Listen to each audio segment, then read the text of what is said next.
very disposition of this patient. We need to know that the right patient is going to the right place, and we need to make sure that the team that is receiving this patient is ready to receive the patient. So for this scenario, what are our objectives? One, we want to take you through the ABCDE approach in the management of a patient who presents with traumatic brain injury, okay? We also want to take you through manual inline stabilization and what that means, especially when it comes to advanced airway management. What does it mean when you are asked to stabilize the patient's airway? The other thing is that we want to highlight the importance of nursing care of a critically ill patient in the emergency department. To my nurses out there, we appreciate you. We thank you so much. We are a team. We work together, and we need to make sure that we're on the same page. We need to learn from each other. We need to make sure that we take part in the care of these patients. It's not about isolation. It's about teamwork. So nursing care is very, very important, all right? The last objective is that we want to take you through how to manage raised intracranial pressure in severe traumatic brain injury. Raised intracranial pressure is a complication of severe TBI. And there are maneuvers and there are medications and there are interventions that we do for these patients, because if the ICP continues to raise, these patients can cone and then they arrest. So those are our objectives. As we go through the scenario today, please bear in mind that those are the 4 objectives we want you to get out of this scenario, and we shall come back and discuss them at the end of this simulation.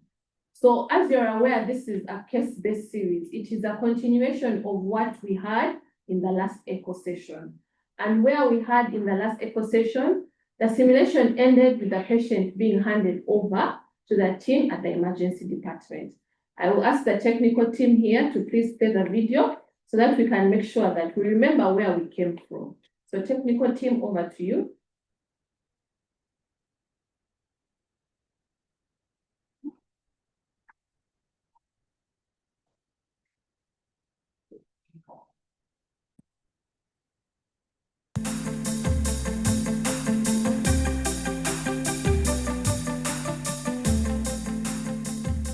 Good afternoon, Doctor. Good afternoon. My name is Joseph Ssenkumba. With my colleague here, Okiror Andrew, we are from Masaka ambulance team. With us is a 30-year-old Mukasa John who got involved in a road traffic accident, suffered a severe TBI and with a fracture femur. He was stabilized. Yes? Yes. He was stabilized at Masaka. We found him on oxygen. They had given him some mannitol and managing the pain with paracetamol. And they called us for transport. We maintained the treatment, but while en route, the patient deteriorated, started vomiting, had like 2 episodes of convulsions, and went into respiratory distress. We suctioned him, inserted an OPA, continued with oxygen, and also gave him some fentanyl. We recommend that John gets an immediate CT scan, gets a neurosurgical review, and also an orthopedic review and emergency resuscitation. Yeah, I have this. How many doses of diazepam did you give? 2 doses. You said that he was confused. Yes, yes. What time did you give the fentanyl? That was around 12 p.m. Yes. Thank you very much. We shall take over from here. Thank you very much.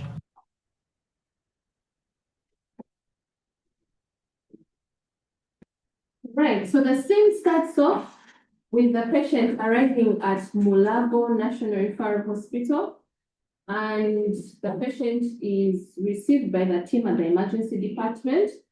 And we have the EMTs, these are the emergency medical technicians, who hand over the patient to the lead nurse at the emergency department.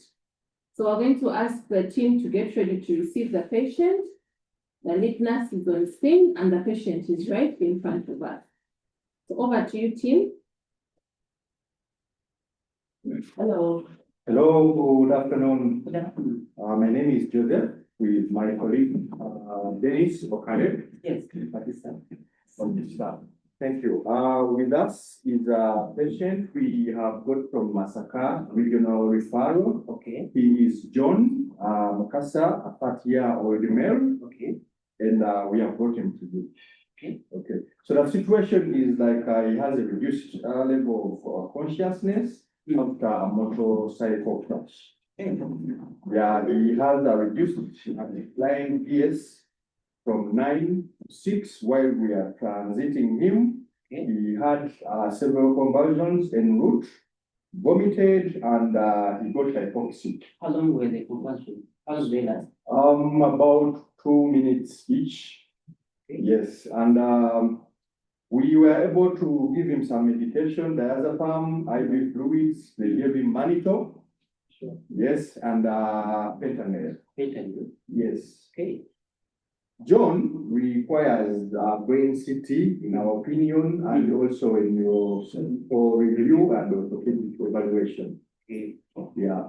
So the mechanism of injury, we can say this was a high velocity crash, road traffic accident Yes. along Masaka Highway. And initially at Masaka, before we came, they suspected a TBI and increased intracranial pressure. Okay. Yes, yeah. He has a left femur fracture and also was bleeding from the nose and ears. And his DCS in Masaka was 9, but later deteriorated, declined to 6 when we are transporting. Okay. So his social history, he occasionally takes alcohol, but he is a non-smoker. Okay. And before we transferred him, Masaka team had already put on a C-collar. Also, they had given oxygen, which we maintained via non-rebreather. They had started fluids, which we continued, normal saline on the ambulance. Yes. And of course, like I mentioned, Manito, fentanyl, some IV fluids and diazepam were given, and we suctioned in the ambulance when he got airway challenges. Okay. Went into respiratory distress. So before we came in here, we did the last assessment, and these were our last figures. His DCS is still at 6, where eye opening is still at 2, response to voice is 3, and motor response is 4. Okay. And he has dilated pupils and ecopupils. The right pupil, like you see, is about 5 millimeters, and the other one is 2 millimeters. You would confirm that. His last BP was, we got a systolic of 160. His heart rate was 85 beats per minute. You will also see on our monitor, the respiratory rate was jumping from 20, around 20 and 24 breaths per minute. The SpO2 improved when we increased oxygen to 15 liters in the ambulance. It came from 82 to 94 now, but with support of 10 liters, 15 liters. He still has signs of increased intracranial pressure, and he has polytrauma. Okay, so our recommendation, nurse, is that this John of ours gets advanced neurological management, surgical consult, especially getting neurosurgery for the definitive management of the TBI, and then orthopedic review for the femur fracture. You will also benefit from ICU admission because he really needs a high level of monitoring. And you would also think of doing further investigations like grouping, cross-matching, coagulation profile, and imaging. Yeah, we need to inform his family and then continue with the documentation. Okay, Joseph, we shall update the family. Okay. See. If you need our support, we can stay. We are not in a hurry. Sounds. So when you check the airway, he has gargling sounds and the OPA is still in the airway. Okay. Sanction. Sanction. That's it, section. Yes. Okay. Let's section the patient. Okay, so when you start the suction, Bianca, you suction the airway, the gargling sound reduces. Okay. The SPO2. When you connect the SPO2 probe, the sats are at 84%, and he still has the non-rebreather mask at 15 liters of oxygen. John? Still gargling, he's still gargling. Okay, so let's pause here and put up the poll question. So members online, we want you to interact in this simulation. So we're going to ask you to look at that poll. So please put your answer. So based on your S-band air assessment, what would you do next?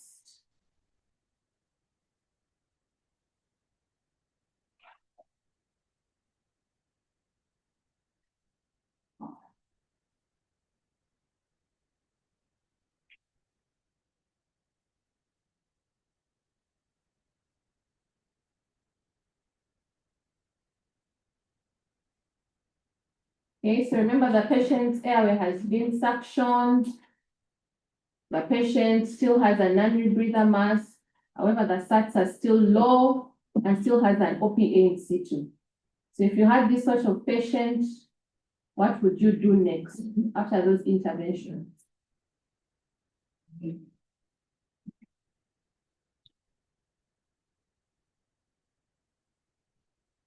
Members online, remember that this is a deteriorating patient, and this patient is a patient with suspected traumatic brain injury and fracture femur, comes into the emergency department.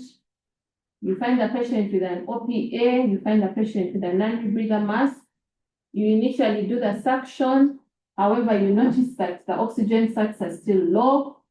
What would you do next? Okay.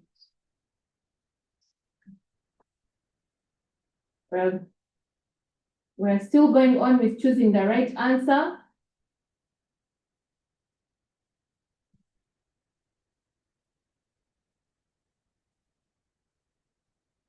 Members online.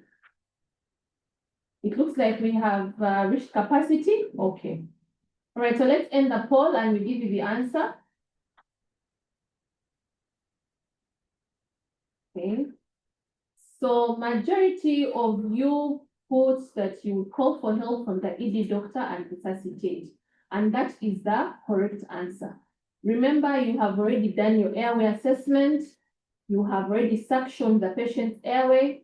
However, you notice that the oxygen saturations are still low, despite the patient having a non-rebreather mask and the patient is receiving oxygen at 15 liters.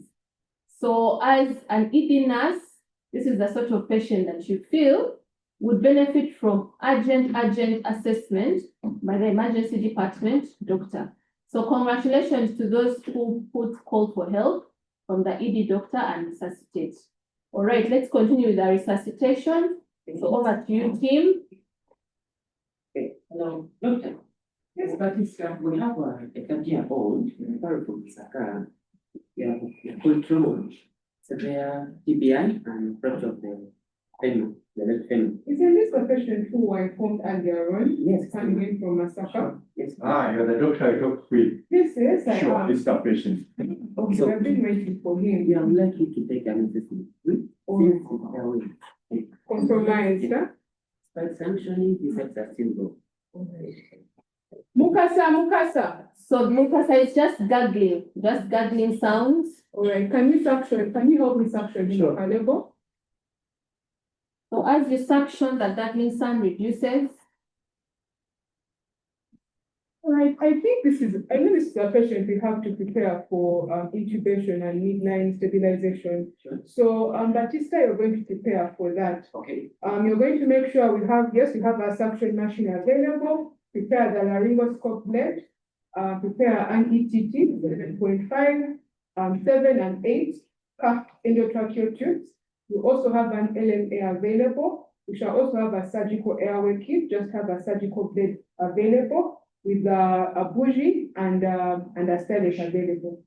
For the draft, you're going to prepare midazolam, ketamine, fentanyl, and salmeterol available on hand. Is that okay? Yes, sir. All right. So in the meantime, we're going to proceed to assessing for breathing. So how is his work of breathing? He has increased work of breathing. How is his respiratory rate? He's breathing at a rate of 24 breaths per minute. How is his saturation like? His saturation is still at 85% despite being on a non-rebreather mask and on 15 liters of oxygen. How is the trachea? Trachea is midline. All right. Is there equal chest rise? You have equal chest rise. So when you auscultate, When you auscultate, you hear crackles, crackles, crackles, crackles. so we're going to proceed with our plan to intubate this patient. So Dr. Rebecca, you can pause there. So team, the decision has been made to intubate this patient. However, we have a poll question for you. We want to project on the screen that you can take part in this resuscitation. This is a trauma patient. So in case you do not have the capacity to intubate at your facility, what would you do? Do you continue with the primary survey? Do you administer oxygen? Do you refer the patient to a facility with capacity for advanced airway management? Or do you insert an oropharyngeal airway device? Members online, we want to know what your answer would be. If this patient was with you at your facility, this is a trauma patient with severe traumatic brain injury, and you make an assessment that this is the sort of patient that needs advanced airway protection. However, your facility does not have the capacity to intubate. What would you do next?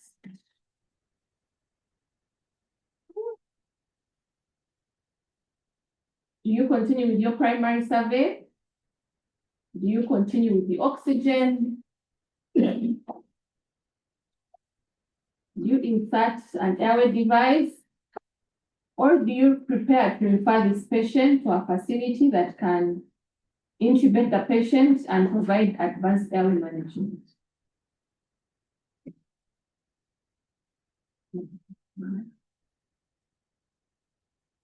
Someone is asking, how far is the next health facility? That's a very good question. Remember, friends, that referral is part of management, so you need to know in the event of referral where your nearest referring facility would be.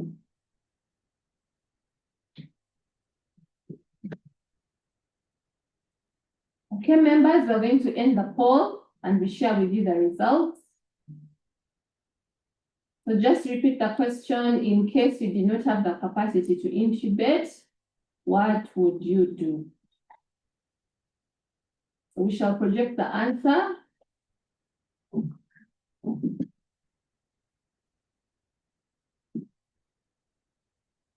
So majority of you chose option 3, which is to refer the patient to a facility with the capacity for advanced airway management. And members, that is the correct answer. So in the event that you have a patient and you don't have that capacity to manage that patient, that's a patient that you need to refer.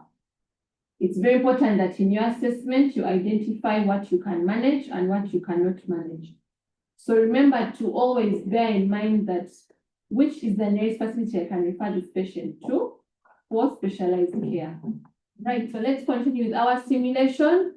So team, over to you. You had made the decision to intubate the patient. Continue with your intervention. So team, we are going to intubate this patient. Batista, you're going to be on drugs. Yes, Okiror, you're going to help with manual inline stabilization. Mr. Joseph, you're going to help us remove this sequela. We want to remove the sequela because we cannot easily perform airway maneuvers such as lifting the chin or opening the mouth because of the C-collar being in place.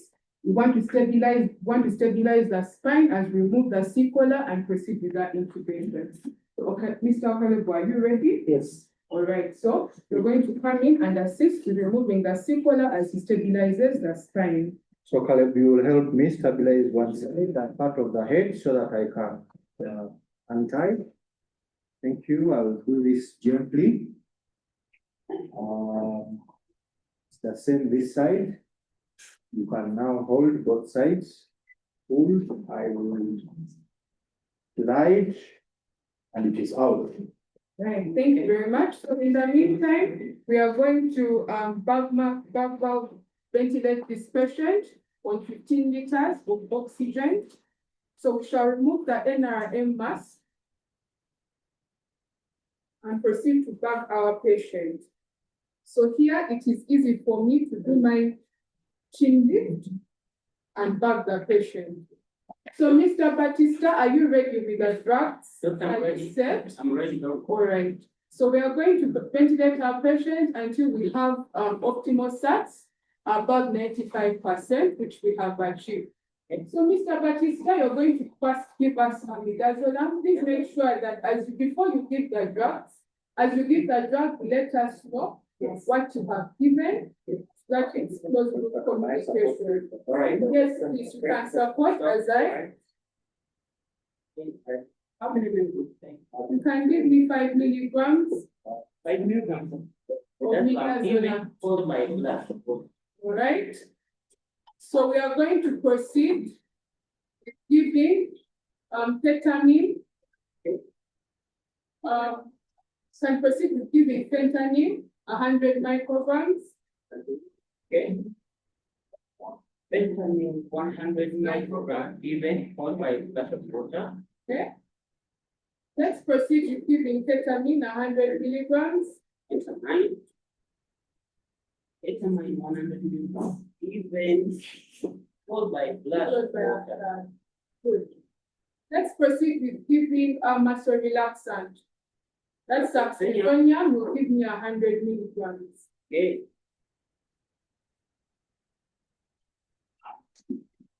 Saxophonium given 100 milligrams All right. followed by a flash of water consumption. All right. So now we are going to wait for fasculations which have occurred, and we are going to proceed with intubating our patient. Okay. And pause. Yes, we can pause the BVL, remove the OPA, and go ahead,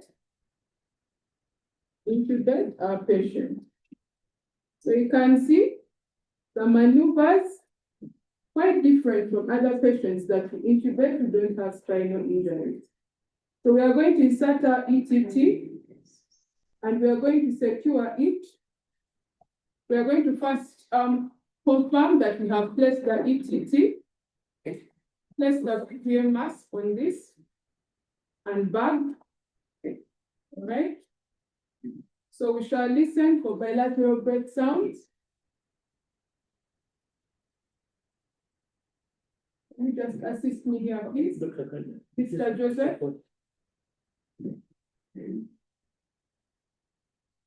Thank you.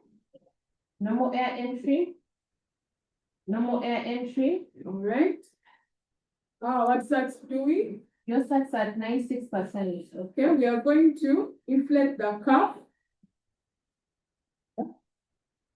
Okay, and secure our tube at 22 centimeters.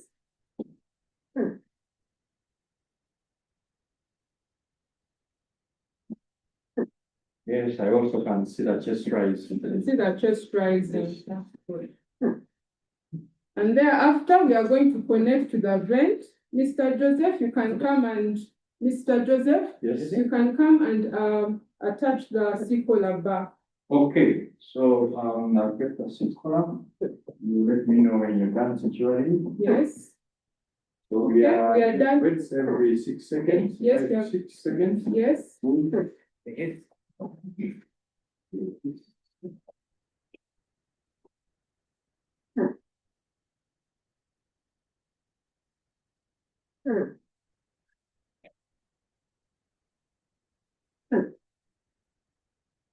So he's now attaching the C-collar. Until we are sure that we don't have any cervical injury, that's when we can remove the C-collar. Done. All right, so you can support me here as I proceed to assess his circulation. Right. This is simple one.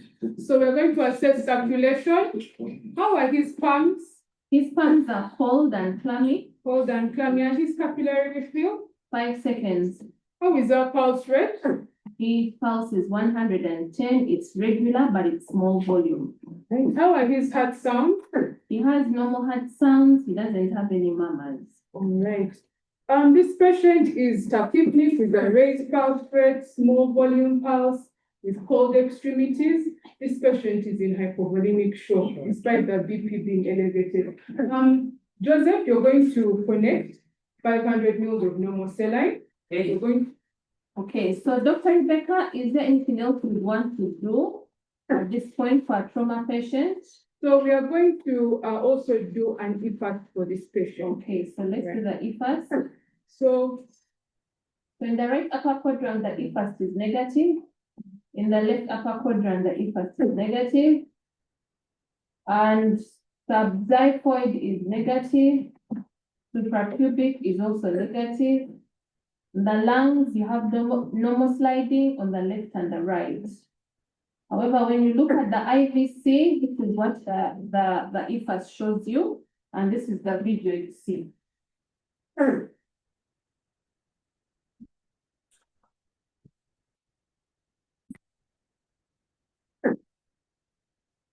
Okay, so that is colleagues online. This is point of care ultrasound. When we want to do a fluid assessment, we look at the inferior vena cava and we measure it.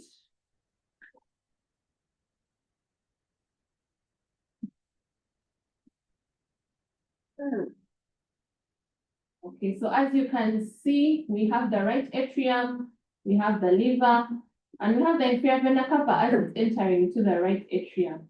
We usually measure 2 centimeters from its entry point into the right atrium, and we eyeball collapsibility. We usually assess if it's more or less than 50% collapsible. So Dr. Rebecca, what's your comment about that IVC collapsibility? this IVC is more than 50% collapsible. This patient must be in hypovolemic shock. Okay, so Dr. Rebecca, before you give fluids, let's put a poll. Colleagues, you have seen the IVC. So now the patient has been diagnosed as being in shock. How much intravenous fluids should you give to a patient in shock? This is a trauma patient who has come to you. You have made the diagnosis of shock. Do you give 20 mils per kg bolus and reassess? Do you give 2 liters bolus and reassess? Do you give 500 mils 4 hourly and reassess? Or do you just continue on the maintenance fluids? This is a trauma patient. The diagnosis of shock has been made clinically, but also it has been made radiologically through a point of care ultrasound, looking at the inferior vena cava. How much fluid should we give to a patient in shock? Only one answer is correct, colleagues.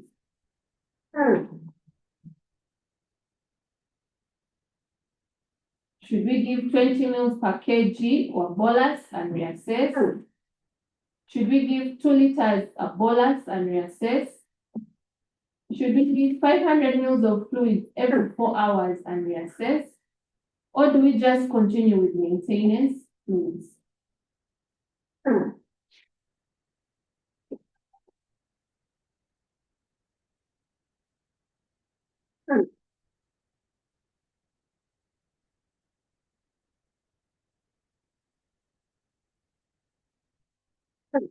Right.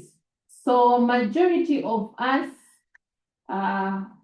chose the first option, which is 20 mils per kg bolus and reassess. And that is the correct answer, colleagues. We bolus 20 mils per kg of fluids, and these are IV crystalloids. And then we make a reassessment depending on the patient's response, whether to increase the bolus or not to increase the bolus. So that is the correct answer. So over to you, Dr. Rebecca, please continue. Right. So Batista, we are going to run 500 mils of normal saline on this patient, and we are going to make sure we cycle RBP every 5 minutes to monitor his blood pressure. So in the meantime, we are going to proceed to his disability to assess the disability. So Mukasa is now sedated. What's the GCS like? So right now he's quite sedated after giving him the medication, but he slightly opens his eyes. How are the pupils? Pupils, the left pupil is 2 millimeters, the right pupil is 5 millimeters. How is his RBS? His RBS is 7 millimoles per liter. 7 millimoles. This patient has raised intracranial pressure from his severe TPI. Yeah. So we are going to manage for severe intracranial pressure. Okay, so Dr. Rebecca just paused there. Colleagues online, this patient has features of increased intracranial pressure. This is a trauma patient. This is a traumatic brain injury patient. So based off this diagnosis, how would you then manage this patient? So let's put our poll question for our colleagues online. All right, so what measures would you do to reduce intracranial pressure in traumatic brain injury? Do you elevate the head of bed to 30 degrees? Osmotherapy, that's use of mannitol or hypertonic saline, optical pain management, surgical management, or all the above? Colleagues, this is a patient with traumatic brain injury and raised intracranial pressure. What would you do to reduce the intracranial pressure in traumatic brain injury? Do we only elevate the head of the bed? Do we only give osmotherapy? Do we only manage pain? Do we opt for surgical management? Or do we do all the above?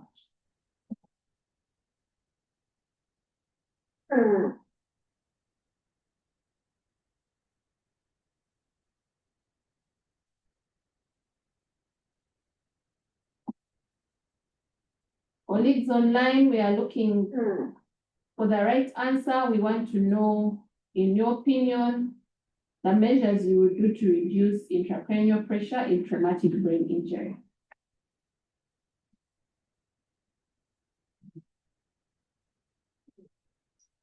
Okay, so majority of you chose all the above. You're going to display the right answer. And indeed, the answer is all the above. So all those apply. You will elevate the head of the bed 30 degrees. You can also give osmotherapy. Pain management is also very important because studies have shown that if you reduce the pain, the intracranial pressure will also reduce, but also the patient could benefit from decompressive craniectomy. So the answer is all the above. So let's continue with our simulation team. So our patient has raised intracranial pressure, which we are going to manage. Batista, we're going to prepare hypertonic saline to administer in this patient. Yes. We are also going to manage for prophylaxis procedures, so we are going to administer Keppra as well. We are also going to prepare for deep sedation with midazolam and fentanyl, which will help us with deep sedation as well as analgesia. He's on mechanical ventilation, so we need to keep his oxygen saturation between 94 and 98%. But simply also, we are going to try and elevate the head of the bed at 30 degrees. Also keeping his glucose levels within the normal range. Okay, is that okay? Any questions? No, it's clear. We are going to proceed now to assess his exposure. Okay. So, in our patient, which is the temperature like? The temperature is 36 degrees. 36 degrees. Let us expose our patient. When you expose the patient, you notice that he had come with a back slap from Masaka over the left lower limb. Okay. And there is swelling and deformity over the left side. Are there any other injuries on the extremities? So as you assess the extremities, there is no deformity, there is no swelling over both the upper and lower limbs, apart from the one on the left side. Right. So right now, we are going to prepare take this patient for neuroimaging. We're going to do an X-ray of the left lower limb, as well as a brain CT scan to rule out any intracranial pathology. So Dr. Rebecca, what are your issues in this patient? My issues in this patient are, this patient has severe traumatic brain injury, needs to have a neurosurgical consult and a brain CT scan done. This patient also has a deformity on the left lower limb, possibly has a fracture of the left femur. So we're going to need an X-ray of the left lower limb, as well as having an orthopedic consult. Our patient is currently intubated and is going to need ICU care as well as critical care. So we need to also send him for an ICU consult for this patient. Okay, so Dr. Rebecca, the patient has gone for imaging, and we have a brain CT image of this patient who you have been managing. We're going to interpret that image with the rest of the team online. So team online, brain CT has been done. You will look at that brain CT image over there. That is the image.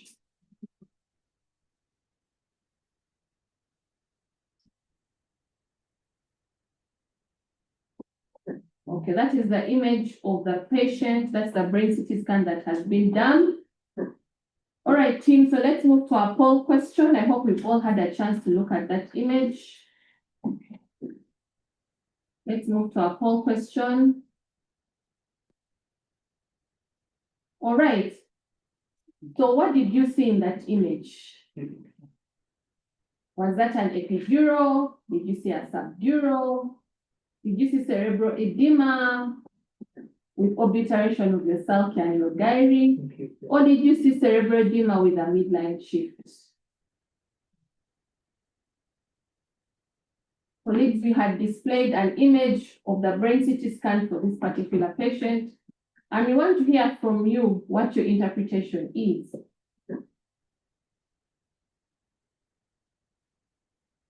Was that an epidural? Was that a subdural? Was that cerebral edema with obliteration of your sulci and your gyri? Or was that cerebral edema with a midline shift?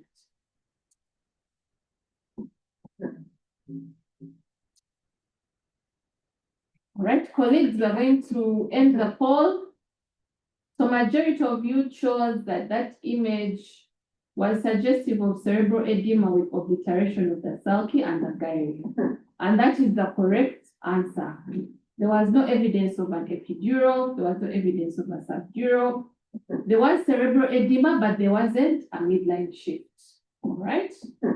So let's move on. So Dr. Rebecca, after the brain CT scan has been done, the consult had been sent to neurosurgery. And neurosurgery, in view of the history and your assessment and the brain CT, have concluded that the patient should be managed conservatively. So they've tasked you with getting an ICU bed for neurocritical care. After consulting with the orthopedic team agrees that the patient will benefit from critical care, and they'll follow up with the fracture management in ICU. So now we're going to call the ICU team so that they can prepare to receive the patient. So the head nurse, please give instructions to the head nurse. So Batista, Yes, sir. from the report from the neurosurgical team, we are going to proceed with conservative management, and the orthopedic team will follow up with the patient in the ICU. Okay. So right now, you're going to make a call to the ICU head nurse Yes. and inform them about this patient to be able to receive the patient. Okay. Let me do it out. Okay. Hello, Hello, this is Batista from ED department. this is Sister Josephine in the ICU. Yes, Sister Josephine. Now we have Mukasa John, 30 years old. Yes, He's please. a referral from Masaka, came in with the severe TBI Okay. and the fracture of the left femur. Initially, he had airway compromise and was intubated on arrival All right. by the emergency physician.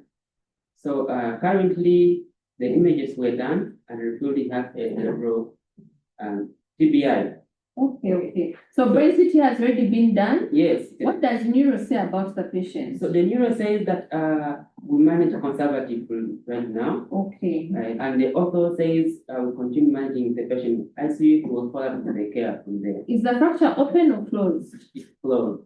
Okay, so just to get this right, an adult male with severe TBI. Yes. And you've done a brain CT and an X-ray of the lower limb. Yeah. And the plan is for neurocritical and respiratory transmission. The patient is intubated. Yes. Okay, we have a bed available. We shall receive in the next 20 minutes. Okay, thank you, Doreen. Okay. Thank you so much. All right, thank you, Jim. By this participant, did you happen to take a sample history? No, And, actually, when we arrived, it was a little, so just inform me. we just have to first stabilize the patient. Yes. So we can pause their colleagues. So members online, as you can see, the discussion between the doctor and the nurse and the sample history is going to be taken at this point. So let this be a learning point that before you move on to a sample history, first resuscitate the patient. The primary survey is over, and now we can go into the sample history. So our technical team, let's put up our poll question so that our colleagues online can join us. So what does sample history mean? There's only one correct answer. Does it mean surgery, anxiety, mental state, pain level, location of injury? Is it signs and symptoms, allergies, medications, past medical? Is it shock assessment, monitoring, pulse rate, lung sound, skin condition, age, movement, physical appearance, level of consciousness, and eye condition? Colleagues online, sample history is an acronym, and we want to know if you know the meaning of that acronym.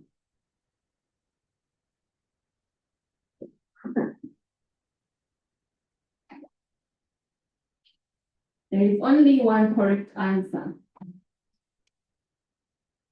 All right. Answers are still coming in.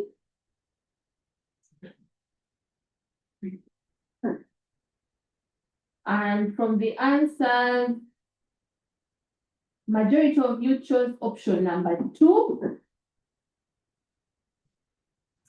And yes, sample history is an acronym which stands for signs and symptoms, allergies, medications, past medical history, last oral intake, and events surrounding the injury or the illness.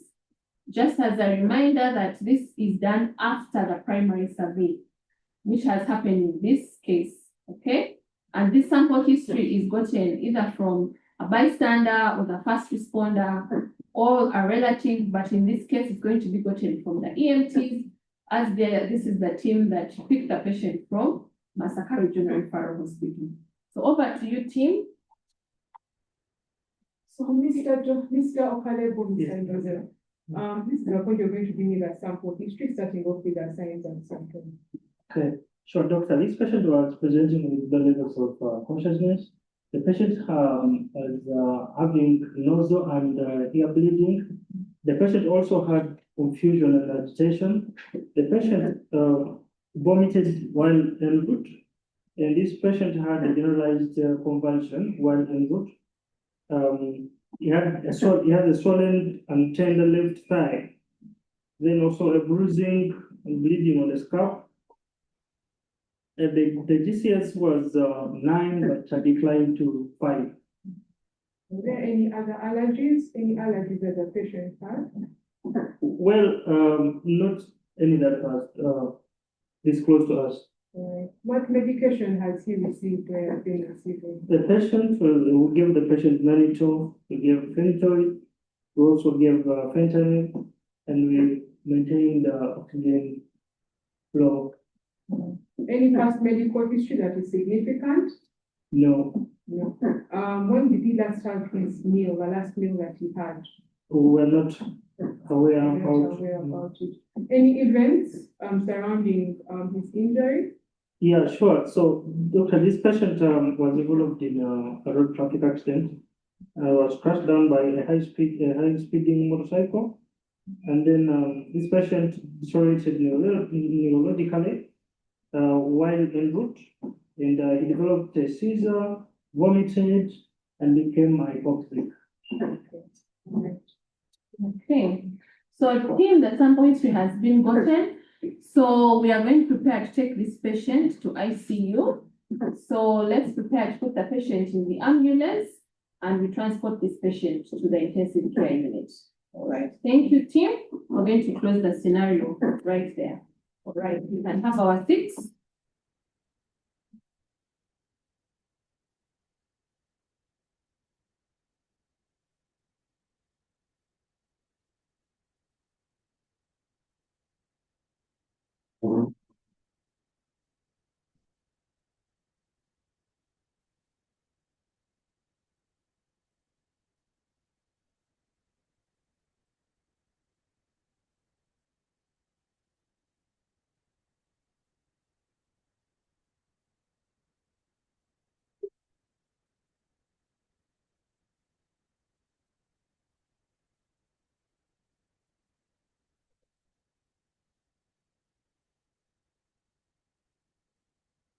All right, colleagues.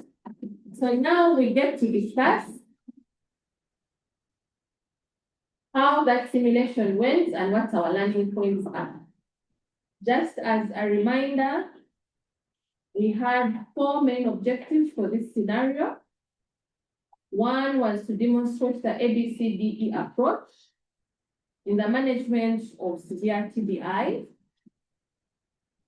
The other one was to demonstrate manual inline stabilization during intubation.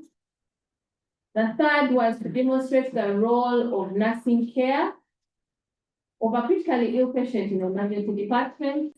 And the last one was to demonstrate the management of increased intracranial pressure in severe TBI. That's a reminder of the objectives for this scenario. We've also gone through imaging. We've looked at point of care ultrasound. We've also looked at a brain CT scan. But we've also demonstrated the non-technical skills. We've demonstrated communication, we've demonstrated collaboration, we've also demonstrated team dynamics, we've also demonstrated closed loop communication. Roles were assigned, but also we ensured that we took a sample history and there was multidisciplinary team engagement from neurosurgery, from orthopedic, and the intensivist in the acute care unit. Right. So now we're going to have a panel discussion in regards to the objectives. And I'm going to have my panel right here in front of you. Remember, this is a team of different cadres. We have the pre-hospital team, we have the nursing team, we have the doctors as well. So as you remember in the last scenario, this patient was at Makerere General Referral Hospital, and the patient was also in the ambulance. The approach is the same. Whether you're in Masaka, whether you're in the ambulance, whether you're at Mulago, the approach to a deteriorating patient is the ABCDE approach, which is the primary survey. In this case, the primary survey was more thorough and more intense because right now we're at the emergency department, and therefore that's why you saw things that were being done a bit differently. For example, the manual inline stabilization, as well as the intubation. But also we saw things that could not be done in the ambulance. There was point of care diagnostics that was done. There was consultation with other specialties. So Dr. Rebecca, talk us through how the assessment of the primary survey and why the primary survey is very important for this particular patient. This patient had severe traumatic brain injury. Why is it important for you to do a primary survey in a patient who presents to you with traumatic brain injury? So the primary survey usually use the ABCDE algorithm or approach whilst doing our primary survey. It's very important because it helps us identify life-threatening conditions in the patient such that we can promptly intervene. For example, in the scenario that we just had, our patient had an airway and a breathing problem that we had to address by quickly identifying the airway problem and breathing problem and addressing it by intubating the patient as well. The primary survey should be systematic with the ABCDE approach, as we saw us demonstrate. In the circulation, we're able to identify both clinically and radiologically that the patient was in hypotension, and we're able to intervene promptly by administering fluids and by administering fluids in this patient. We're also able to identify in the D part of the ABCD approach that this patient had raised intracranial pressure. With the clinical signs and symptoms we're able to elicit in this patient, and we're able to promptly as well intervene with measures for managing raised intracranial pressure. So the primary survey is basically to help us quickly identify life-threatening issues in this patient and promptly intervene. Thank you, Dr. Rebecca. So now over to you, our nurse lead. Joseph is an ICU nurse. And Joseph, I noticed that you assessed the patient and made a decision to call the doctor.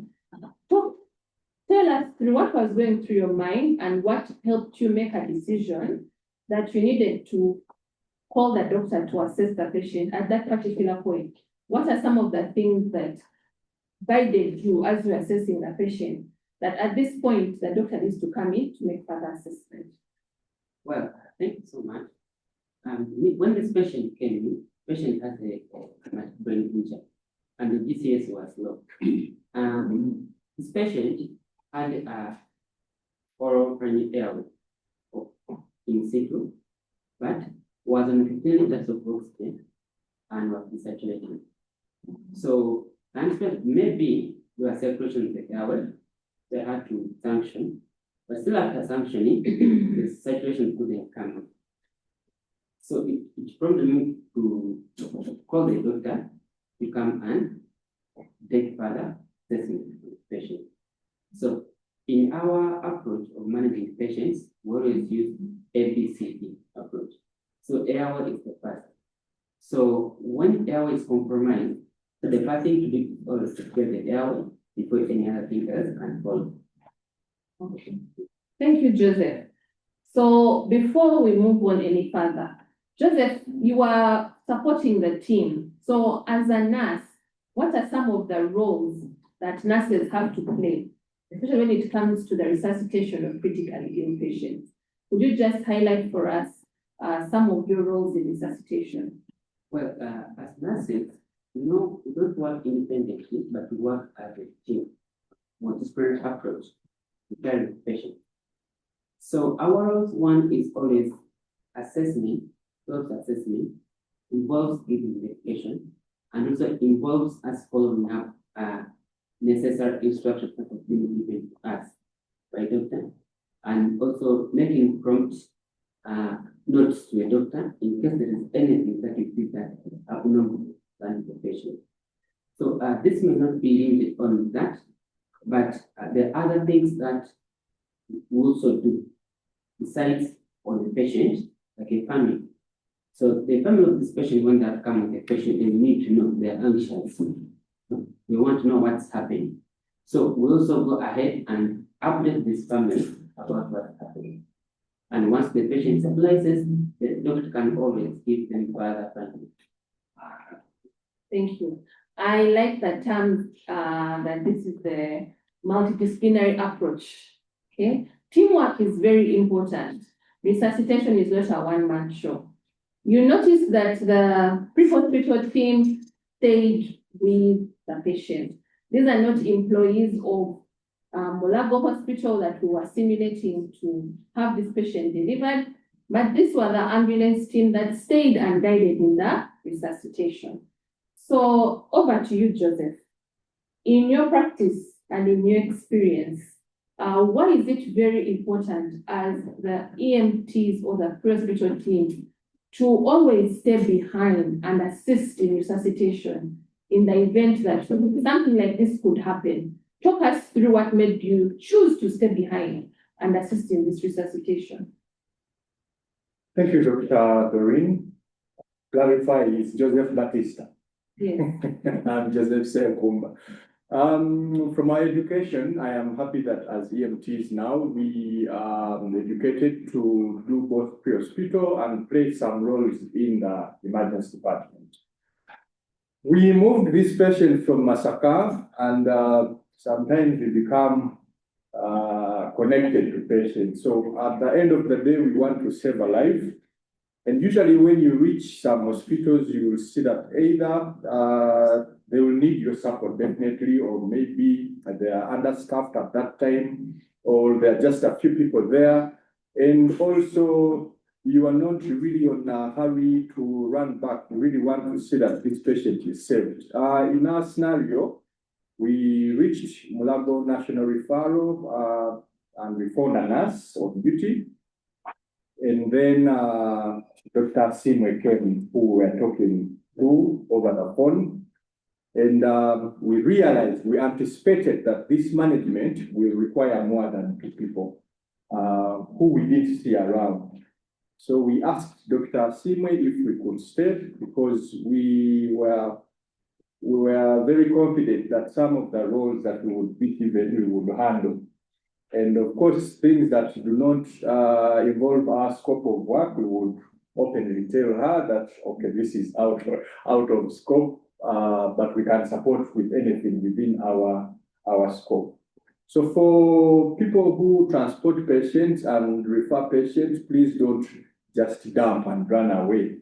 I remember I was working in some organization, and our objective was, so as long as we reach Mulago, we drop and run and pick others. But this does not work. You need to stay there and make sure that the patient is in 2 safe hands. And sometimes those safe hands will need extra hands. Like you see, emergency treatment involves teamwork. Yeah, I think that prompted us that probably this team will need us.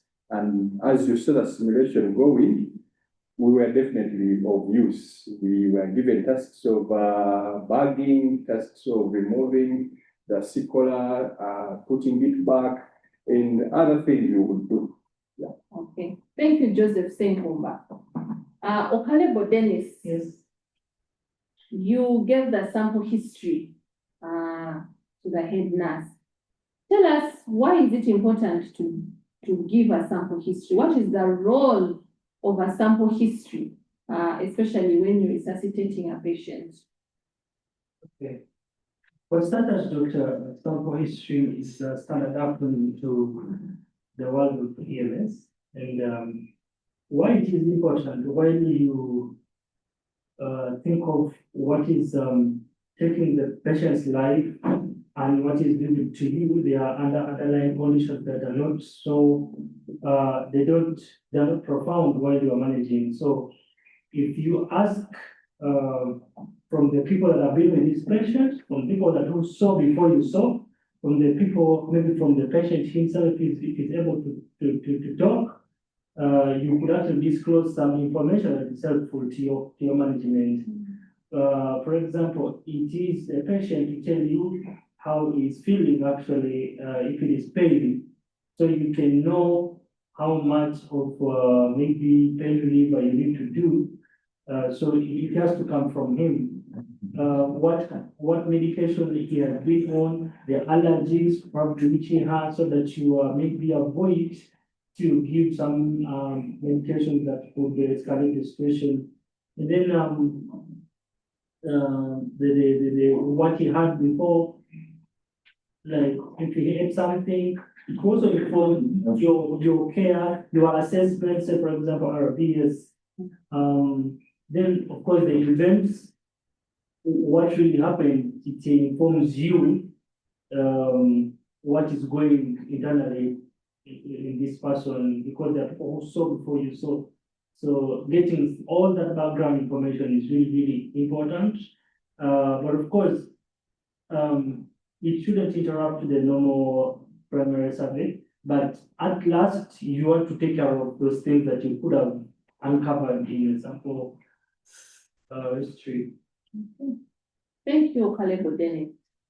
Dr. Rebecca, this patient had severe traumatic brain injury and fracture femur in the emergency department. Take us through the goals of management of severe traumatic brain injury in the emergency department. What are some of the things that we should look out for, we should ensure that we have managed, especially for our colleagues online who might not necessarily be at a specialized facility, but what can they do in the early management to prevent complications in severe TBI? So when we are managing patients with traumatic brain injury, we look out for complications, which might also arise from secondary brain injury. Complications such as raised intracranial pressure, even convulsions could be another complication. In our patient, as we saw, had convulsed, had aspiration, probably had aspiration pneumonia. After the convulsions, there are complications of traumatic brain injury. So we try to look out for those complications and manage for them. So as we're managing intracranial pressure, simply you can just elevate the head of the bed to 30 degrees. You want to also make sure this patient's saturation is within normal range. You want to aim for 94, 90, 98%. And this may entail during the primary survey, as you saw, we were very keen on identifying issues within the airway and breathing. His saturation was 85%, was desaturating, was tachypneic, he had gargling sounds, he had a low GCS. So we had to intubate the patient and to protect his airway. And also ensure that we are giving oxygen to maintain his oxygen saturation. We also want to give prophylaxis for seizures. In this patient, they already had seizures en route, which were managed in the pre-hospital setting in the ambulance. So when they arrived, we gave them Keppra, which is Meridah, as an anti-seizure medication or drug. We also want to manage intracranial pressure by giving osmotherapy. And he had received mannitol before, but we went ahead to also give a hypertonic saline as well. Yes. We also want to make sure that his glucose levels are within normal range, and when we checked the RBS, the glucose was about 8 millimoles per liter. Yes, we try to make sure your patient is not dehydrated, so you want to keep them on maintenance fluids throughout, which we did. In our patient, they also had an issue with, they also had hypovolemic shock, which we managed with fluid therapy at 20 mils per kg that we administered in the patient as we ran labs for grouping and first match in our patient. Yes. So when you're managing, when you're in whichever center that you are in, you try to look out for any complications as I've explained, and those simple maneuvers that you saw us do, leave alone the intubation bit, but as other simple maneuvers we did, like elevating the head of the bed. Something else that I forgot to mention was analgesia, pain. You have to manage for pain. He received paracetamol, he received some fentanyl before coming, and even after we intubated, we made sure the patient got some more pain medication with fentanyl as an infusion in this patient. All right. Thank you, Dr. Rebecca. So colleagues online, the team here really demonstrated team dynamics. These are non-technical skills. These are soft skills that you need in resuscitation.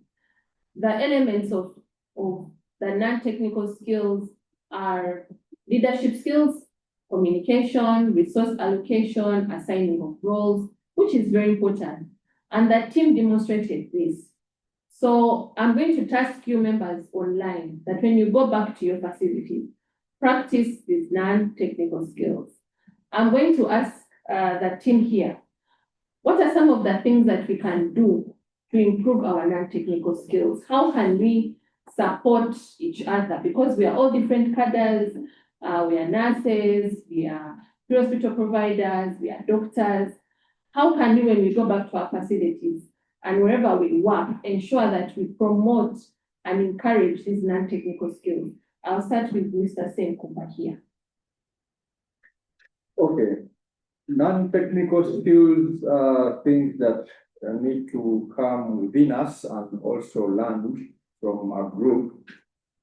I would imagine if I have someone on team who is shy about starting things or bringing up something. You know, there are people you would do, maybe you're in a resuscitation and he clearly knows what to do and he's seeing something going wrong and the guy refuses to tell you that, excuse me, can we try this and this?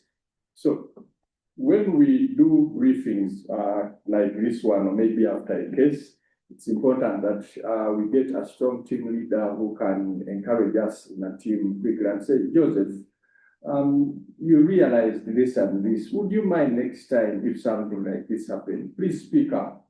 Is there anyone who threatens you in a group? So you try to encourage them to speak up. Or when you, for example, for us on an ambulance, we get some time on the station and we talk to each other and say, Dennis, last time you were speaking to me, we were in the middle of a resuscitation, in the middle of transport, and I could not hear what you were telling me. Could you mind being edible?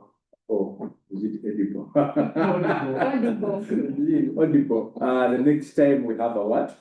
We have a patient, and if he does improve, then we will be able to improve our care. Or ask them, if I tell you to do, last time I was a team leader when we were taking a patient to Kampala, but every time I told you to do something, you could not give me feedback. I would love to know when you have given oxygen, kindly let me know that I have given oxygen 10 liters. So that runs in my mind that this is done. I think we can improve these skills with each other through supporting. I think peer talks. Yeah, very important. Colleagues online, feel free to put your comments. We have Dr. Anna who's responding to questions. So please put any comments or questions or feedback in the chat. So over to you, Batista. How can we improve these non-technical skills at our workplaces, especially amongst nurses? Thank you so much. It's very important at work, where you work, not only focus on what you say, but we also have the society where we came from. So when you are managing any patient, bear in mind that they're just coming from the society like where you come from, despite your specialty. So at some point, you have to really not focus, sorry for that. When you have to focus involving everyone what's around. And also we have got different skills and of course different colors here, but our goal is always one, to help the patient. What I'll say is that one thing as managing a patient in non-technical skills is always cooperation and following the instructions or protocols that are available. And in case there is anything that's not clear to you, then you have to inquire. So I think it's crucial that when caring a patient, we should not leave out some important dimensions of involving people who are around us. Thank you so much. Okalebo Dennis, any additions aside from what our colleagues have talked about? How can we encourage team dynamics? but in the ambulance. Okay, aside from the round table talk with everybody, maybe especially after a call, that you talk as a team and identify the weaknesses and so on, especially in the soft skills. Even as a person, being part of the team, we need to loosen up to accept some of these things, because there is someone identifying something about you and it doesn't go well with you. Like, it has to start with the other person that you should actually accept when something, because you don't know all. You can't say you are all knowing, otherwise you would not need a team. Even if you're all knowing, you can't do all. So it starts with us accepting some of these things that maybe sometimes when you are situations can be overwhelming and you're doing things and violating all the aspects of soft skills, and then maybe when the team is trying to tell you and you are not taking it blindly. So I think it starts with us. Yes. Thank you, Kalebo. Dr. Rebecca, how can you improve team dynamics in the emergency department? Yeah, just to supplement, it requires an attitude change. Knowing that, like you said, knowing that you can't work in an emergency environment department having a one-man show. Okay, you have to have an attitude change. Know that there are other people on a team. You have to create an environment where people respect each other, no matter the cadre, and also value their opinions as well, and encourage that environment where people are free to speak up and voice their opinions. Frequent interactions between colleagues and even training sessions can help improve these non-technical skills. There are so many programs out there where you can practice these non-technical skills really. And having good leadership can also help create this great team dynamic where people can model to. Okay, so thank you, team, so much. Colleagues online, we've been discussing about the non-technical skills in terms of resuscitation. There are the technical skills that we go to school and we learn about, but then there are those non-technical ones that are still part of the resuscitation, but improve the patient outcome. Online, we have Dr. Anna Kaguna, who has been answering the online questions. I'm going to ask her to take us through some of the questions that have been asked. There are some of you that have been putting questions in the chat and certain comments.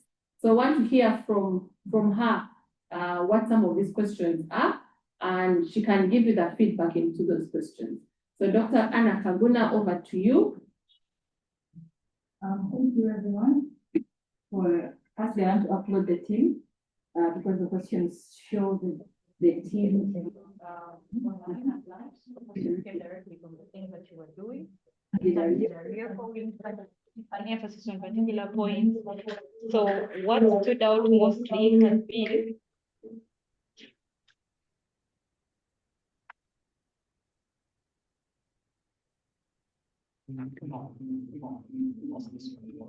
I disconnect.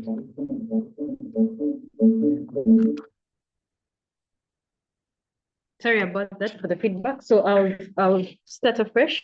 Thank you for the team that has done the simulation. The questions in the chat show that the team was learning and they were picking a lot of stuff from the session that was going on.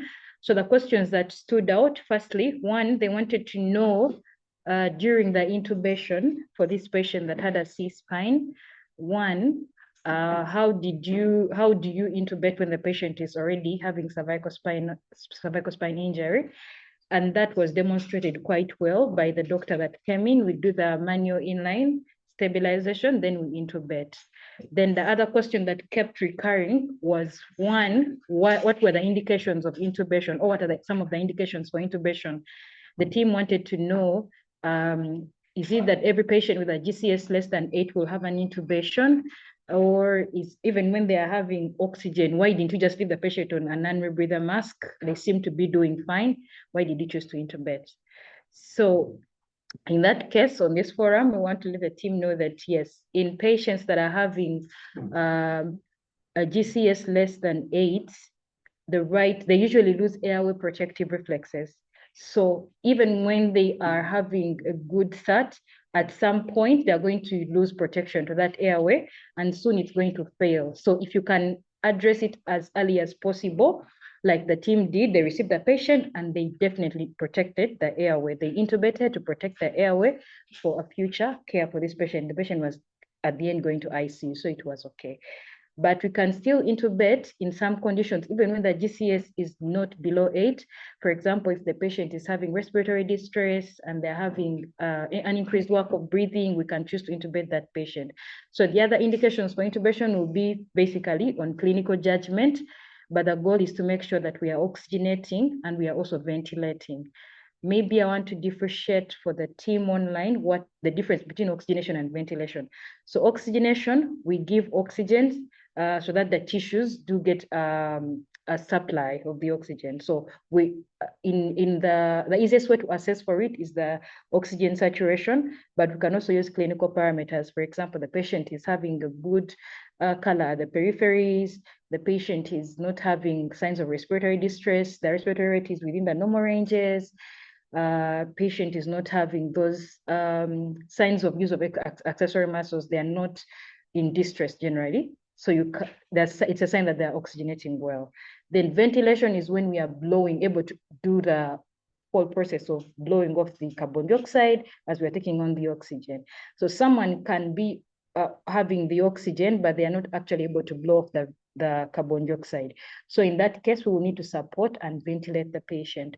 So this patient who was going for intubation, a BVM was introduced because one, as we are going to intubate, we are going to give drugs that are going to cut off that are going to cause respiratory depression.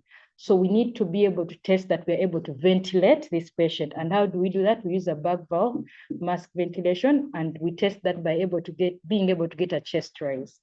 So that's why we did a BVM and we did not keep the patient on the NRM, because in the end, we're also going to put the patient on on a mechanical ventilator. So we need to be sure that we can actually ventilate this patient. Then the other question that stood out was what's the appropriate pain management in the severe traumatic brain injury? And in this case, I would say we do usually a multimodal kind of care. The goal is to ensure that in severe traumatic brain injury, we do not have, our patients are in good pain control, because most of the time the GCS will be low, so they will never be able to communicate to you. But you will see parameters, possibly they will get tachypneic, they will get a tachycardia, patient will be restless. If you put on a vent, they might fight your vent. So those are things that might tell you the patient is having pain. But putting at the back of your mind the mechanism of injury, you already know that this patient is having severe pain. So doing adequate pain control using several models, you can look at the WHO step ladder for pain control. So you can combine step 1, step 3, depending on the capacity of you, the provider, and also your facility. However, we try to avoid NSAIDs in trauma. So for this particular case, you notice we had to do paracetamol, they gave Fent. Fent is a stronger opioid. If you do not have skill for a particular drug, do not use it. We might use ketamine, which is an anesthetic, but it has analgesic properties. So you use according to your capacity and what is available. But the goal is ensure the patient is pain-free. Yes, I think that's what stood out mostly in the chat.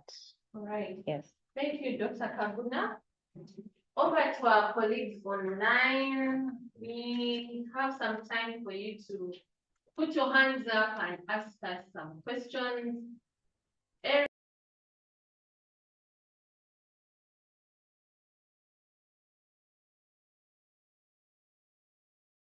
A while.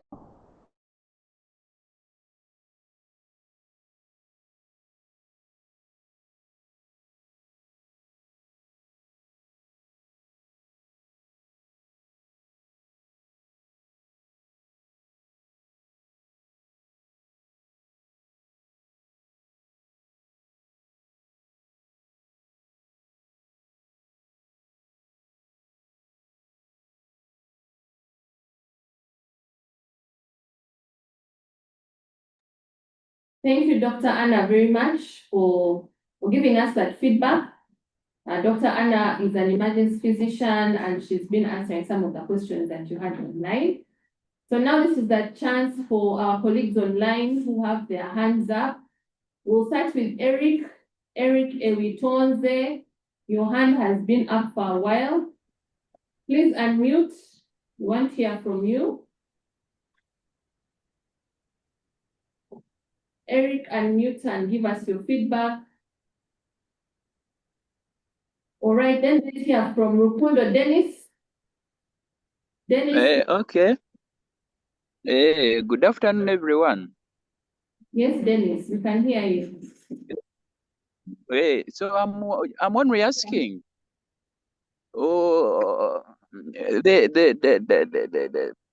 Mrs.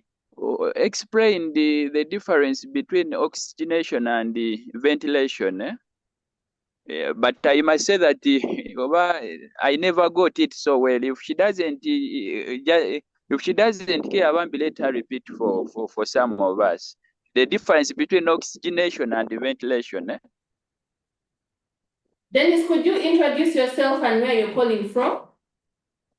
Okay, I'm a medical officer from Masaka. Okay. Are you at the Regional Referral Hospital? I was an intern there 3 years back. Okay. Yeah, right now I'm private practice. Okay, so you want to understand the difference between oxygenation and ventilation. And the yeah. So Dr. Anna Kaguna, please explain to Rukundo Dennis the difference between the two.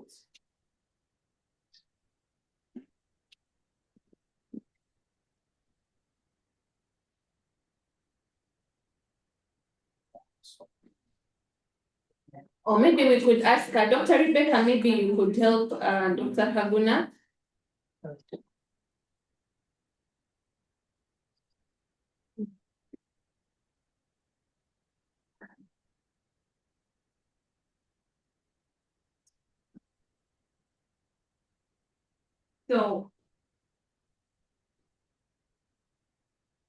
So in simple terms, we're not going to explain a lot. In simple terms, when we are looking at oxygenation, we are looking at being able to give blood that is having oxygenated blood at the tissue, to the tissues. So when you are, how would you tell that this patient is able to oxygenate? You will be able to look at, obviously we do the SPO, but you can also do the clinical parameters like I said. You will look at the peripheries, the patient is not having cyanosis. You could look at the work of breathing of the patient. You could look at, likely most people will be able to tell the SPO2, which should be above 94. Then the ventilation is largely to do with the airways being able to take away carbon dioxide that has been within the body. So if you're able to blow off the carbon dioxide and take on oxygen, you are ventilating that patient. I hope that is a bit clear. So a patient, someone can, we need both the oxygenation and the ventilation to function well.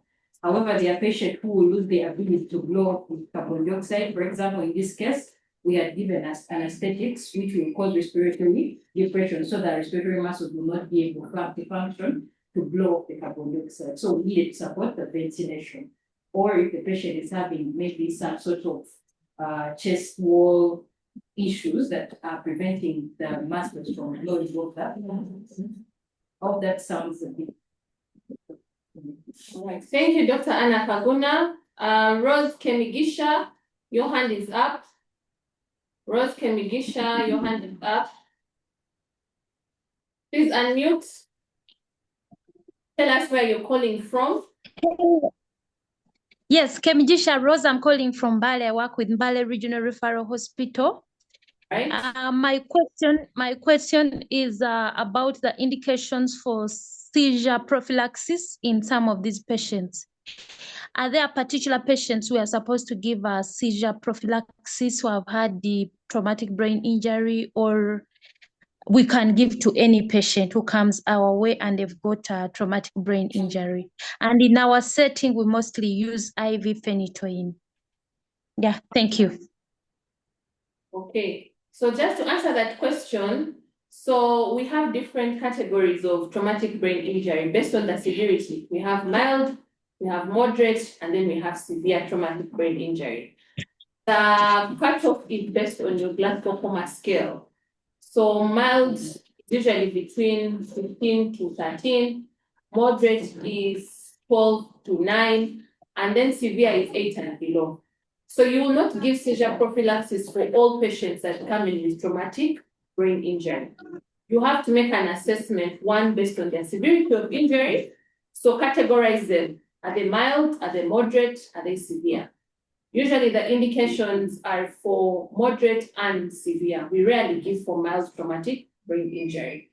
But also the clinical presentation of the patient. So if the patient comes to you, this is a polytrauma patient, the patient is deteriorating. Even before you do a brain CT scan, you can make a decision that this patient would benefit from seizure prophylaxis. The other thing, of course, is your radiological assessment. So, for example, a patient presents and they might be having moderate traumatic brain injury, but you do a brain CT scan and they have a mass effect. And that means that they have a lesion, and this lesion is causing cerebral edema with a midline shift. You have fissure suggestive of raised intracranial pressure. So this patient is at risk of having convulsions. Remember that the convulsions is a secondary outcome of the injury. It is a complication of the injury. It is a complication of the primary insult. So if you look at the brain CT scan, and the brain CT scan is highly suggestive of a mass effect and cerebral edema, this is the sort of patient you want to start seizure prophylaxis on. Remember that you don't work in isolation, always consult. Consult your seniors, consult the neuro team. But also the dose, yes, we usually use phenytoin. We can also use Keppra. We have to make sure if we're using phenytoin, you have to be careful how you give it. It can cause arrhythmias, but also the dose at which you give it. You have to load your phenytoin and then you give a maintenance dose. All right, Andrew Okiror, your hand is up. Please unmute and tell us where you're calling from. Andrew Okiror. Please unmute. If Andrew is not unmuting, let's move to Emmanuel Edmond Ogwal. Tell us where you're calling from and give us your comments or your questions. Emmanuel Edmond Ogwal. Emmanuel, if you can hear us. Seems you can't hear us. Let's go to Basiku. Hello. Who is? Hello. Eric? I'm Eric. Yeah, I have called before. I raised the hand and I was somehow busy because I was working with the basketball team. So yes, I'll come back. Where are you calling from? I'm from Kigali. I'm working with pre-hospital emergency medical services. Please give us your comments. Greetings to the team in Kigali. Yeah, I greet them. We are now on duty, so greet the team. And we like how you handle, you just handle the patient and how the team work with rope communication, teamwork, and how the pre-hospital team is meeting the hospital team, which is sometimes not easy because sometimes the hospital team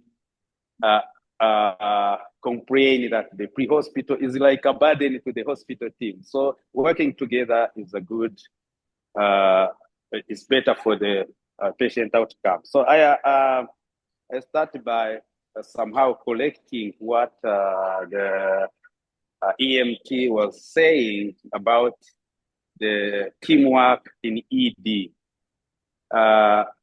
Just saying that it was saying that it is not in their scope. When it comes up to resuscitate a patient, we don't say that there is a scope of practice.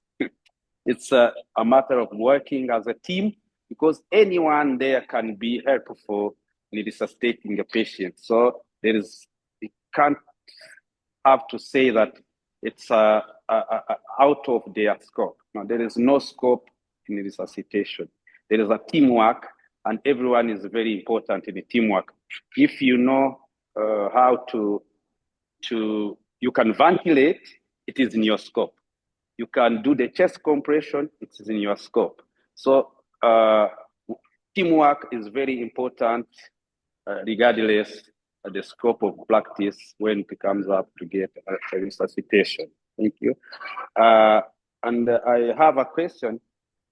I just want to ask, I was saying before when they asked me what I want to be trained for, or the other scenario which can work, I said to work on pre-hospital reception and the handover of the patient.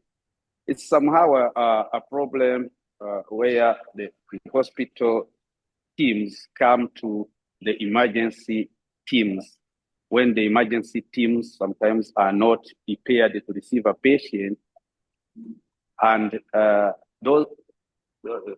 member of the team of the emergency are notified before, but being ready for patient reception is another issue.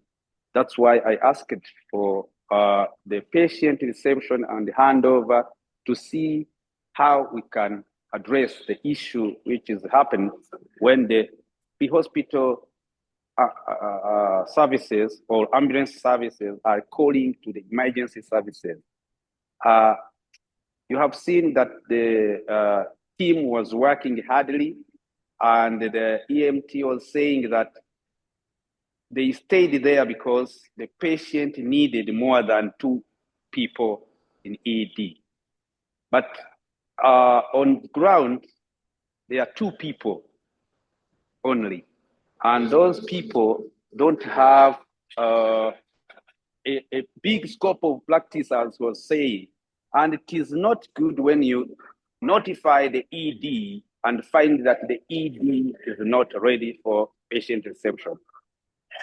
We need to address that.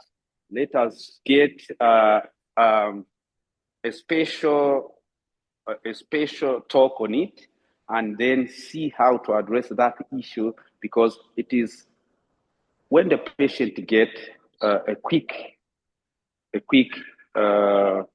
rescue, he needed to get a quick reception and get a quick like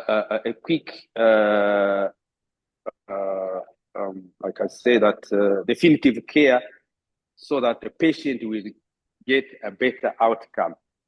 Thank you very much for that. And I want to ask if we can explain more how the patient is received at the reception in your hospital, so that you can see if it is the similar or if we need to address the issue of receiving patient in our setting. Thank you very much. Dr. Rebecca will help us.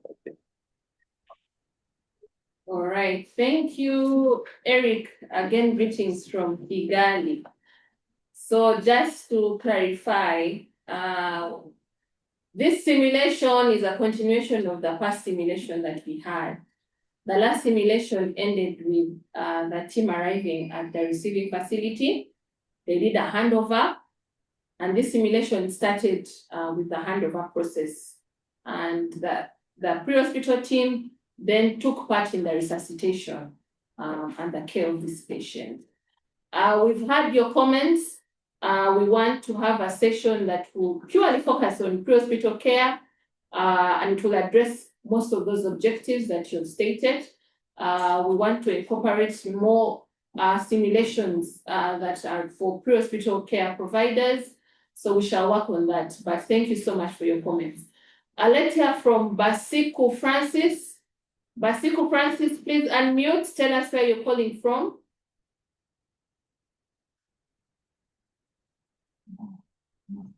Basiku Francis. Yes, thank you. Thank you very much. And thank you, team, for this very compacted, clear step-by-step explanation. We have really appreciated. And I'm called Dr. Basiku Francis from Meridah General Hospital.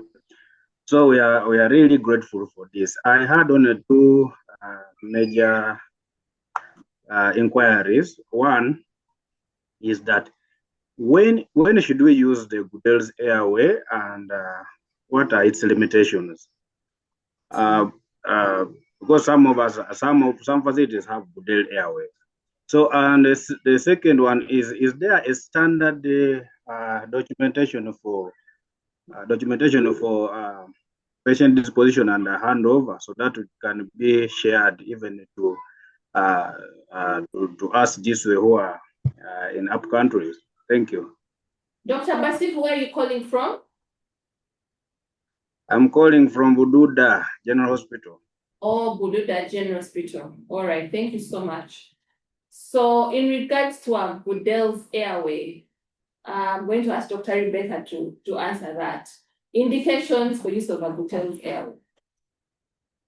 So the Goodell's airway, which we commonly refer to as the oropharyngeal airway as well. We use it to help us open the airway in patients who are unconscious, who have a low GCS. We commonly, what was your question again? The indications for the use of a Goodell's airway. Yes, we use it in patients who have a low GCS and can easily tolerate it. You'll find that if you try to insert that Goodell's airway in a patient who has a GCS of 13, 15, 14, they'll try and vomit it out. So you want to insert it in someone who can easily tolerate it, so in patients who have a lower GCS. I don't know if I've answered that question. Okay. So when you're doing your assessment, in addition to what Dr. Rebecca has said, you have to look, listen, and feel. So from your assessment, you make a clinical decision that this is an obstructed airway.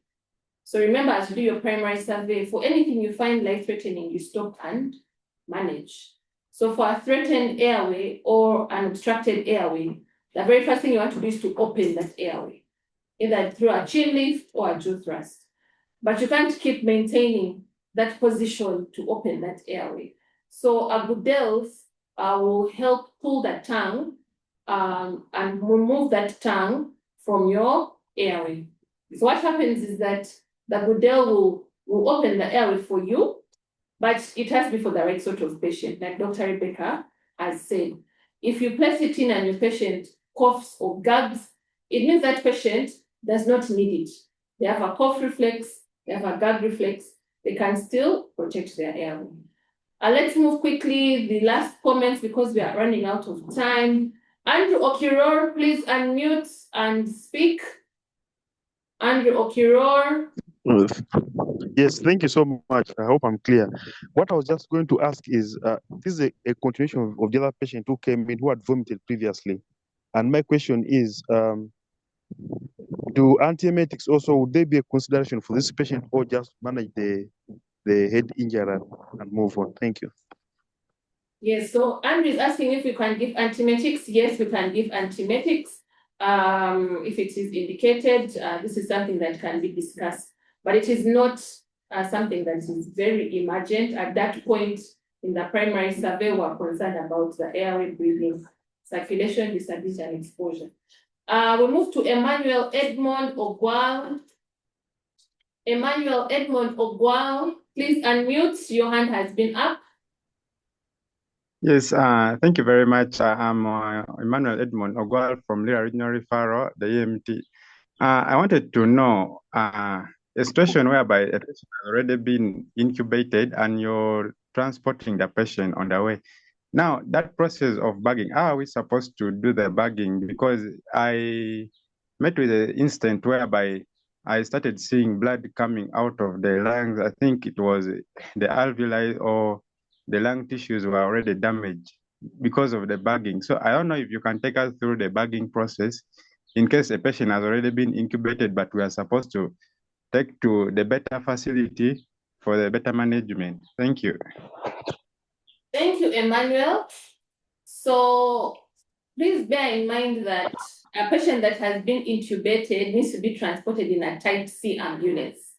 So that means that they should be transported in an ambulance that has a portable ventilator, and they need to be transported with the right team, the right specialized team that can manage this sort of patient. This is a critically ill patient.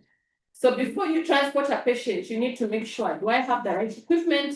Do I have the right team with me? Do I have the right supplies? That's very important. Preparation is key. Having said that, the transportation of an intubated patient is something that requires a multidisciplinary approach. You need to have a critical care nurse, you need to have a specialized person who can manage an intubated patient. But you as an EMT, you can support in that. In terms of bagging this patient, of course, we would recommend that the patient is attached to a portable ventilator. If you don't have a portable ventilator, my advice to you is that this patient should be sedated. The patient should be given adequate analgesia, but also the patient should not be on any muscle relaxant, because you want to be able to bag this patient efficiently. If you give this patient a muscle relaxant, it can sometimes compromise the way you bag your patient. So when you're bagging a patient, you want to give a breath every 5 to 6 seconds. So you want to simulate how you would breathe without a tube or without having a mask over your mouth. So essentially means 1 and 2 and 3 and 4 and 5 and breathe. 1 and 2 and 3 and 4 and 5 and breathe. That is the rate you give. Let's move away from this habit of 1, 2, 3, 4, 5, because we're trying to simulate the normal way we would breathe, and that's not how we breathe. I usually advise my colleagues that breathe with the patient. Simulate as if you would breathe. So under normal circumstances, I do not take a breath that rapidly. Why are you giving a breath that rapidly to that patient? One of the complications is that you can cause barotrauma, which means that you put too much pressure into the chest and it can rupture your blood vessels, it can rupture your alveoli, you can do more harm than good to the patient. So the rapid bagging at a fast rate, but with too much pressure, you can cause injury to your patient. So the take home from this question is preparation is key, but also get the right team, the right ambulance with the right equipment who can transport a critically ill patient for you. So we are running out of time. It's 6 minutes to the end of our session. I'm going to ask the panel to give us their take-home message, and then we can close this session. I'll start with Mr. Ssenkumba here. What's your take-home from today's session? I think, like you mentioned, healthcare workers, especially in times of emergency, remember to use non-technical skills as we work, especially task allocation. Try to mention names, and it will make your work clear. And also during resuscitation, to my colleague Eric, it's important that you perform tasks in the resuscitation that you are able to do and you are trained to do that time. All right, thank you, Mr. Ssenkumba. Over to you, Joseph. Take home message. Yes, thank you so much. Thank you so much, those who attended online. And in every care of patient or who in hospital, those communication is a key. And also all the instructions that are available. Also, never forget documentation. Very necessary for the continuity of care. So in everything you do, our goal is always to make the patient health well, do not be told.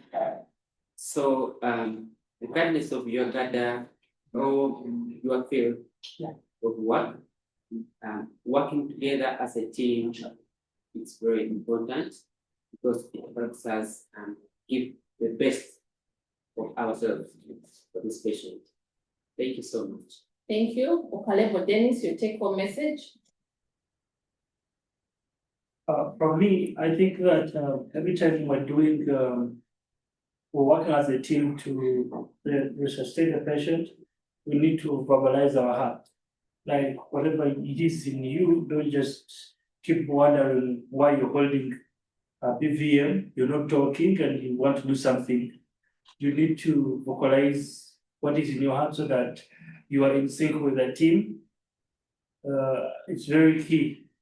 Thank you. Okay, Dr. Rebecca.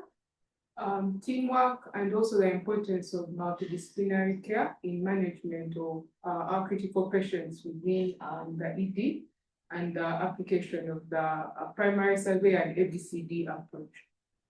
All right. Thank you so much, team. My take home to colleagues online and colleagues here again is the approach is the same. Primary survey, sample history, secondary survey, and the importance of your primary survey to identify life-threatening conditions, to stop and manage them. So colleagues, also remember that referral is part of management, but also in case you are faced with such a patient, please know your limitations and know when to refer this patient. Thank you so much. I am going to hand over to the technical team here and close this echo session.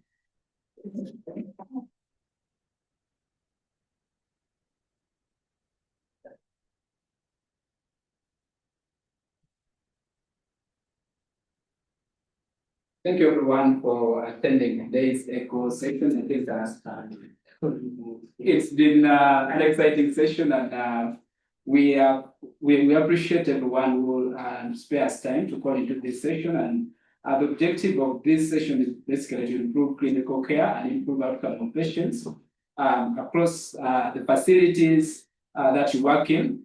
And we have had a lot of theoretical talk, and now we are doing more of practical, and really appreciate this team for the wonderful job. Well done, well done. Yeah, I think you've all been so awesome. And like Dr. Anna said, the chat was very appreciative of everything that was being done. At least they were able to see how we do some of the things that we always told them to be doing, which is the gist of this session. And we really appreciate the time that we've taken to prepare for these sessions.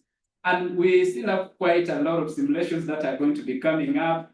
Yeah, and we shall always let you know about the session. Our echo sessions are still going to be happening bi-weekly. So we shall have our next echo session on the 30th, same time, and we look forward to having you. In addition to the echo session, we are very appreciative that we are having emergency medicine taking shape in the country. We've had emergency medicine for the past 7 years, and in those 7 years, there's a lot that has been done. We've had institutions that are training emergency physicians. We're having institutions training emergency medical technicians, and we're having, we recently also had a curriculum approved for emergency and critical care nursing. And those are all the achievements that we are making as a country, but also a lot has been done in terms of pre-hospital care. And every year, the world celebrates or commemorates emergency medicine on the 27th of May. And as Uganda, we are going to be having our inaugural celebration this year on the 27th. The venue is going to be the KCCA grounds. But we shall start with a procession march from the Ministry of Health, and then we head to the venue. We invite all of you. Everyone is invited. The general public is invited. We shall have policymakers, Ministry of Health leadership, the different hospital leaderships, and we shall only be talking about emergency medicine. What an excitement! And we can't wait for that day. We invite all of you, and we look forward to having all of you be part of that day. As our norm, we are going to request you to put on your videos, and we take a screenshot for this session. We are still working on the YouTube channel, and we are going to be uploading these videos to our YouTube channel. Link will be shared, and also we are going to be sharing with you the link to our newly improved website shortly. Thank you all for calling in. All right, let's put up our videos and we take our photo. It's a tradition here. So let's see our faces, members online. Let's take our video. We want to see where you're calling from. We want to see where you are. Okay. Some of you are at work, some of you on the move, some of you are at your homes, but it is well. We still greet all of you. We recognize you. We thank you. All right, so let's take our photo.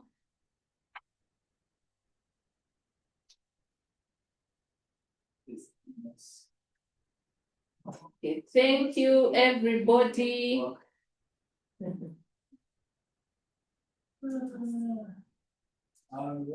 All right. Have a lovely weekend until the next echo session. Have a good bye. Thank you.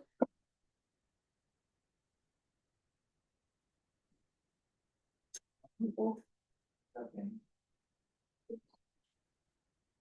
Just exit this lecture here. You can click the script. Yeah. Okay, thank you, everyone. It was such an amazing session.